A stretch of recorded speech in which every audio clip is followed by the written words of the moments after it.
വിഴിഞ്ഞത്തെ ഓഹരി കൈമാറ്റത്തിൽ മലക്കം മറിഞ്ഞു CPIM. MSCക്ക് ഓഹരി കൈമാറുന്നത് കുത്തകകളെ സഹായിക്കാനെന്ന മുൻ നിലപാടിൽ നിന്ന് നേതാക്കൾ പിന്നോട്ടു പോയി. വിഷയത്തിൽ CPMൽ രണ്ടഭിപ്രായമില്ല എന്നും പ്രതികരണം. എന്നാൽ വിവാദങ്ങളിൽ പ്രതികരിക്കാൻ പിണറായി വിജയൻ തയ്യാറായില്ല. ഈ MSC ഒരു കപ്പൽ കമ്പനിയാണ്.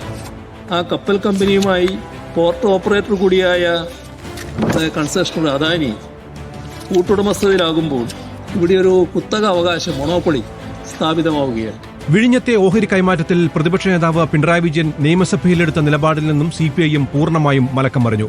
ഓഹരി കൈമാറ്റത്തെയല്ല എതിർക്കുന്നതെന്ന EP ജയരാജന്റെ ഇന്നലത്തെ പ്രതികരണം ഏറ്റുപിടിക്കുകയാണ് സംസ്ഥാന സെക്രട്ടറി MV ഗോവിന്ദനടക്കമുള്ള പ്രധാന നേതാക്കൾ. CPIMന് ഒറ്റ അഭിപ്രായം മാത്രമേ ഉള്ളൂ.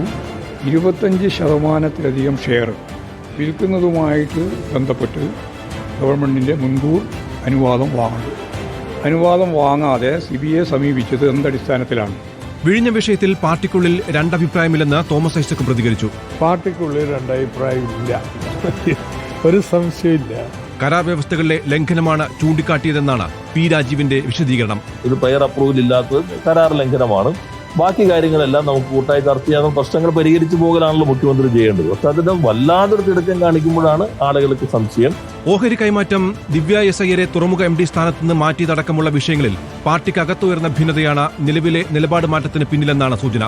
സർക്കാർ വരുമ്പോൾ അങ്ങോട്ടും ഇങ്ങോട്ടും ഉദ്യോഗസ്ഥർ മാറുമെന്നായിരുന്നു KK ശൈലജ ദിവ്യയെ മാറ്റിയതിനെപ്പറ്റി പ്രതികരിച്ചത്.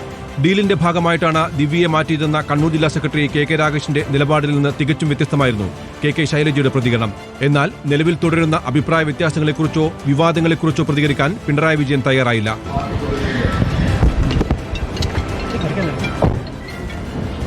കാര്യം കെടുക്കുന്നതിന് മുമ്പ് നിങ്ങൾ നടക്കല. റിപ്പോർട്ടർ, ദില്ലി.